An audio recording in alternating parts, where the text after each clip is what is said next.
I came to realize doing the smaller renovation, the small apartment, and the bigger project, the freestanding, it's almost same in the sense of how you deal with this either historical context or natural context, but you do have to come up with certain narrative to engage that.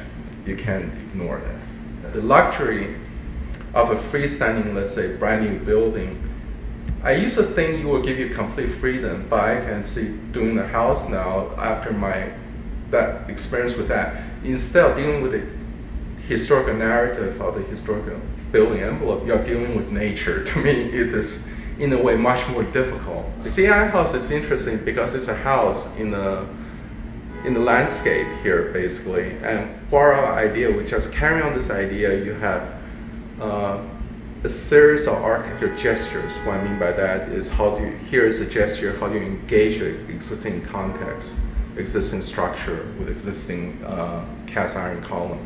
Over there is a series of gestures, how do you engage the landscape. We use something even more elemental, namely concrete, which is considered a very utilitarian and rough, honest structural element.